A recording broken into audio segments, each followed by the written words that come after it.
சில நடிகர்கள் தாங்க நடிக்கக்கூடிய அந்த கதாபாத்திரத்திற்காக ரொம்பவே அர்ப்பணிப்போட எல்லை வரைக்கும் போயிட்டு பயங்கரமாக டெடிகேட் பண்ணி சில விஷயங்கள் பண்ணுவாங்க.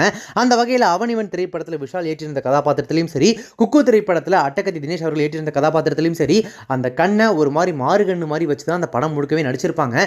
அது எந்த அளவுக்கு வேதனையை கொடுத்துருக்கும் அப்படின்றத நான் சொல்லி உங்களுக்கு தெரிய வேண்டியதில்லை. அந்த வகையில் அவனிவன் திரைப்படம் முழுக்கவே நடிகர் விஷால் அவர்கள் கண்ணை அப்படியே தான் வச்சுட்டு நடிச்சிருப்பாரு.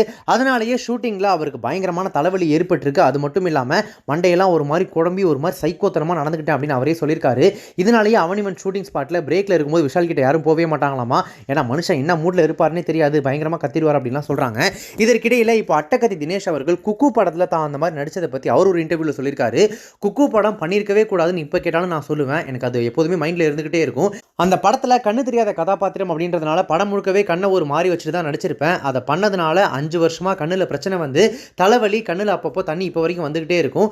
இப்போ வரைக்கும் எனக்கு கண்ணில் பிரச்சனை இருந்துகிட்டு தான் இருக்குது. அவ்வளவு அழுத்தமாக அந்த கதாபாத்திரத்தை பண்ண வேண்டாம்னு நினைக்கிறேன். பட் இருந்தாலும் அந்த கதாபாத்திரத்தை பண்ணது சந்தோஷம் தான். பட் அதை பண்ணதுனால இப்போ வரைக்கும் நான் வந்து அதற்கான வலியையும் வேதனையும் அனுபவிச்சுட்டு இருக்கேன் அப்படின்னு சொல்லி சமீபத்தில் கொடுத்த ஒரு இன்டர்வியூவில் ரொம்பவே ஃபீல் பண்ணி அட்டகத்தி தினேஷ் பேசியிருக்காரு. இது மட்டும் இல்லாமல் அவனிவன் திரைப்படத்தில் அந்த மாதிரி நடித்ததுனாலேயே விஷாலுக்கும் இப்போ வரைக்கும் கண்ணிலையும் தலையிலையும் பிரச்சனை இருந்துகிட்டே தான் இருக்குது. அவரும் அதற்கான ட்ரீட்மெண்ட்டை தொடர்ந்து எடுத்துக்கிட்டே தான் இருக்கார் அப்படின்னு சொல்கிறாங்க.